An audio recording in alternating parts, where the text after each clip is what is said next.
appears that the history of issues in the neighborhood is what caused Travis McMichael to seek to stop and talk with Mr. Arbery. That escalated with Mr. Arbery running at him in an aggressive way that caused Travis McMichael to fear for his safety. Mr. Travis McMichael used self-defense when he was attacked by Mr. Arbery. Therefore, I ask that you not bind over the warrants on aggravated assault and felony murder. Thank you, Judge. Your Honor, as you've heard, the warrants against Greg McMichael charge him with aiding and abetting Travis McMichael in the discharging of a shotgun shooting Ahmaud Arbery. Thus, the question comes down to the intent behind Greg McMichael's actions at the moment the shooting occurred. So while we may agree that leaving his home that day with a firearm may not have been a very good idea, for the reasons that he did it, though, he was trying to intercept someone. He had a thought, a feeling, a gut instinct, I think was Agent Dial's word, but we heard actually he had some visual evidence to believe this may be a person that's been here before that I want to stop and question, or have a police question. So for Greg McMichael, aiding and abetting, the evidence should not be sufficient to carry over these warrants. We should just let the grand jury, if the state decides to present it to the grand jury as it's been charged in these warrants, let a grand jury pass on it.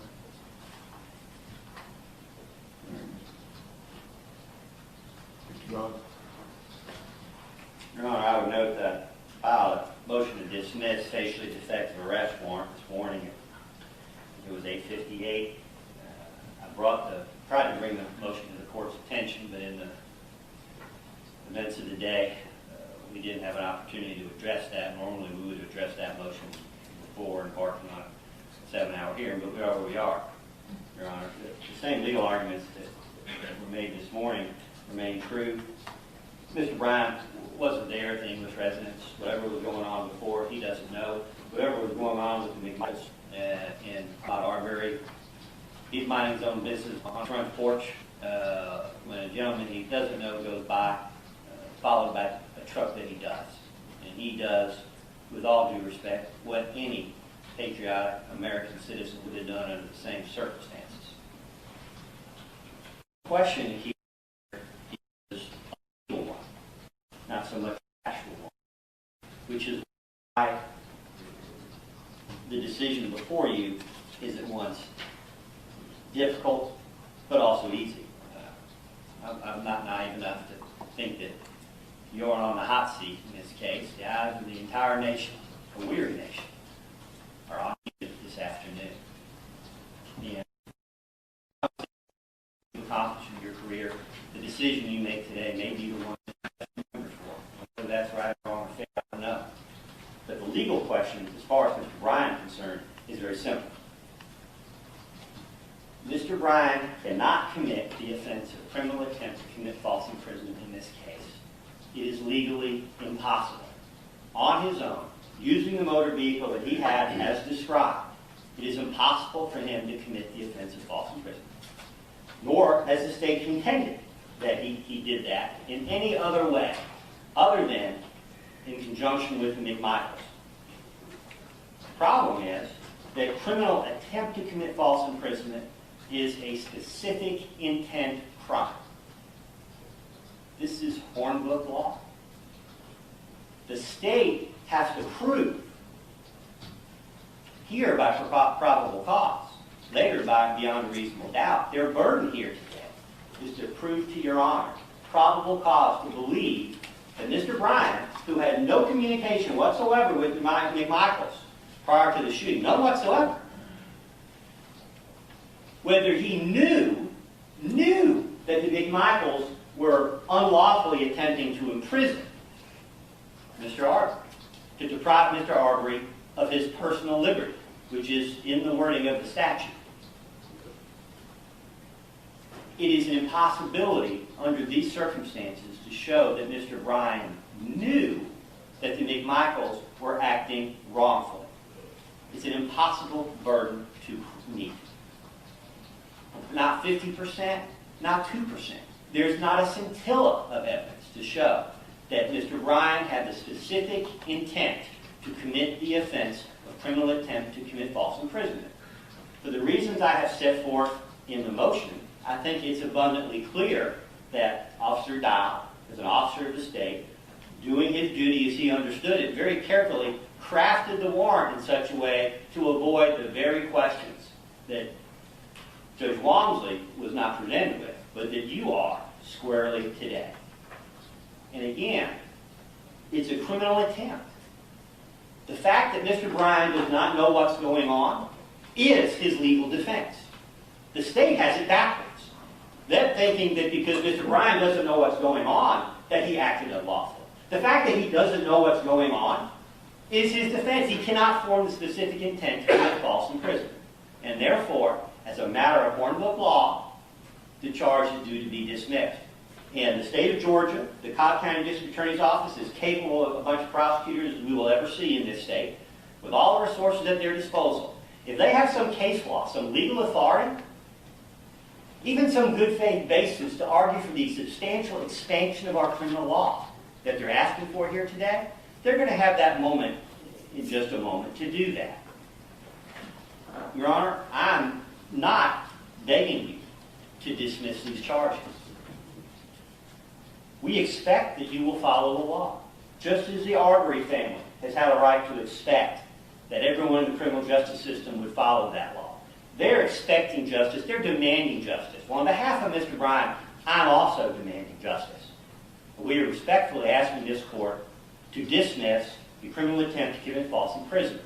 Since the criminal attempt to commit false imprisonment is the only predicate felony supporting the felony murder charge, once the court dismisses the criminal attempt to commit false imprisonment, the dismissal of the felony murder charge follows.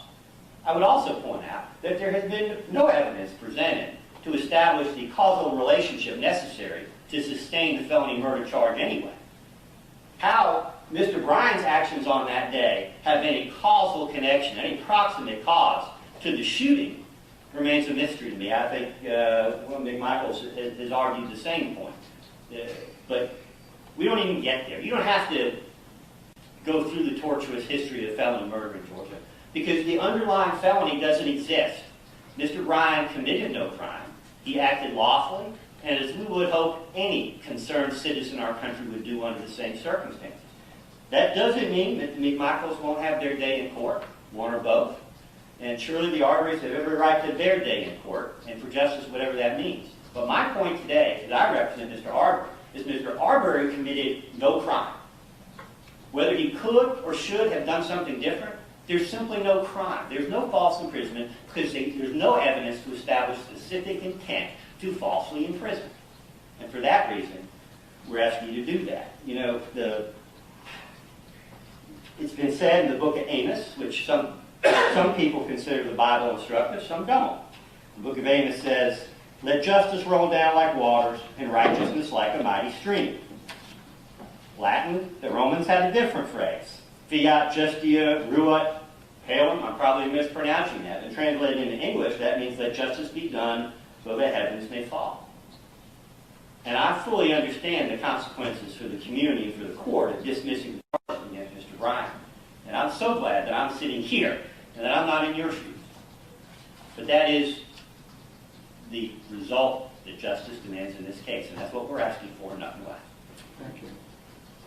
In response to that, I do, Your Honor. And, I'll be brief. I first want to remind the court, as I normally would in matters such as these, what the legal standard is, and I know you are an expert in that standard. We are dealing with probable cause here. This has seemed to be almost a mini trial that has happened here today, but I know that this court is keenly aware of the standard of probable cause, more likely than not that a crime was committed, and more likely than not that the defendants that are now stand charged were legally responsible for what happened. And you've heard abundant evidence to show that the state has met that standard. On February the 23rd of 2020, victim Ahmaud Arbery was chased, hunted down, and ultimately executed at the hands of these men. He was on a run on a public roadway in a public subdivision. He was defenseless and he was unarmed. Arbery, the evidence has shown, was shot down, unarmed in broad daylight in this quiet neighborhood. And literally the video shows that the blood of that man is on two of these defendants' hands. So we'll look to the defendants' arguments that they've made here and take them one by one. Understand that Travis McMichael is claiming that this is going to be a case of self-defense. I will remind the court that that is an affirmative defense that can be raised at trial. I would suggest to the court that the defense of self-defense really has very little bearing on the probable cause standard that's now before the court.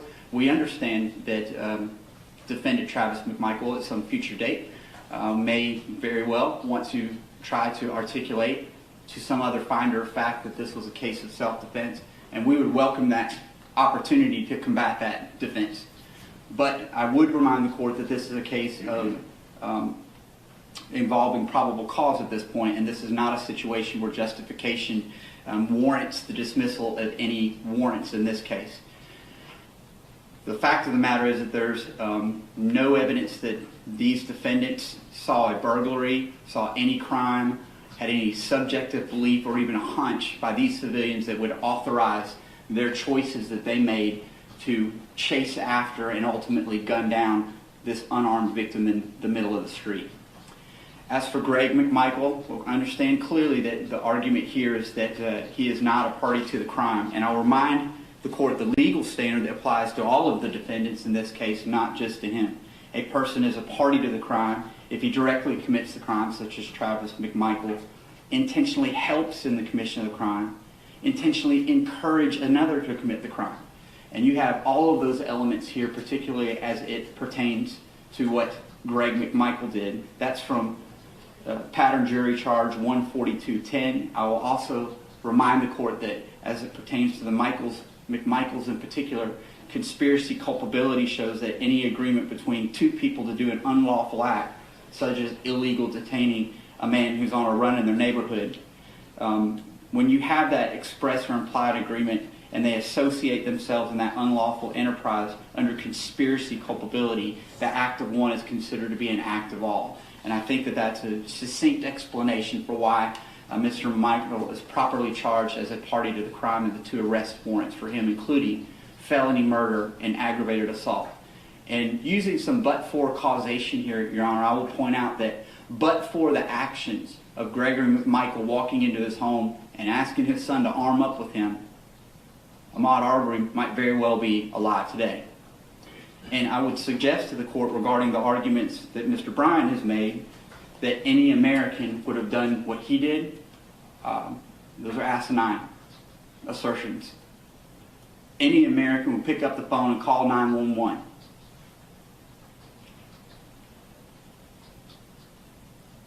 We heard a biblical quote just a minute ago. I got one. How about love thy neighbor? As to the impossibility defense and the challenge to look at the law regarding what it means to be falsely imprisoning somebody, we'll meet that challenge by citing the black letter law of the code section, Official Code of Georgia 16-5-41, where a person arrests, confines, detains without legal authority. The completed crime of false imprisonment has occurred. You, at a minimum, have heard an attempt by Mr. Bryan to attempt to do those things, and I would suggest to the court, you have a completed crime here. Mission accomplished. Based on the actions of Mr. Bryan, mission accomplished. I believe that you could bind this case over not for attempted false imprisonment. You could probably bind it over for false imprisonment based on the evidence presented before this court that these men engaged in using their trucks to corral an unarmed civilian running through a neighborhood for no good reason at all. So, to meet that challenge, we cite OCGA 16-5-41 as our legal authority. And I again will pose to the court the question under but-for causation, that but for the actions of Mr. Bryan, perhaps Mr. Arbery would be alive today. But for his choice to jump in this chase using two pickup trucks in a neighborhood perhaps Mr. Arbery would have been able to flee his tormentors. And make no mistake about it, Mr. Arbery was tormented, he was hunted, he was targeted, and these men admitted that. You can't turn around and use the words self-defense and justification as some sort of magic talisman to make those facts disappear. Ahmaud had zero obligation to stop in the face of these two pursuing pickup trucks, one loaded with two armed non-law enforcement civilians who literally chased him through a public neighborhood and a public roadway and gunned him down in broad daylight. Judge, we believe that we've presented sufficient evidence to support the probable cause for these arrest warrants. We understand the defense arguments that they're making as to each of the defendants here, and we look forward from the state's perspective to our opportunity to address those more thoroughly in front of some finder of fact in a future jury. Anything further from your defendants? No, Your Honor, thank you. I was curious, was that rhetoric, or are they asking you to change the charge to false imprisonment for criminal intent? It matters not what you bind it over for, Your Honor, but I'd suggest to the court that either would be appropriate. There certainly was, during points of this position, an attempt to falsely imprison Mr. Arbery, and I would suggest to the court that their actions actually did detain him inside the neighborhood at some point too. So you probably have a combination of both. But as I know the court's aware, almost every completed crime first involves an attempt to start that crime. All right. But Your Honor, if this... Thank you, you missed it. Thank you, Your Honor.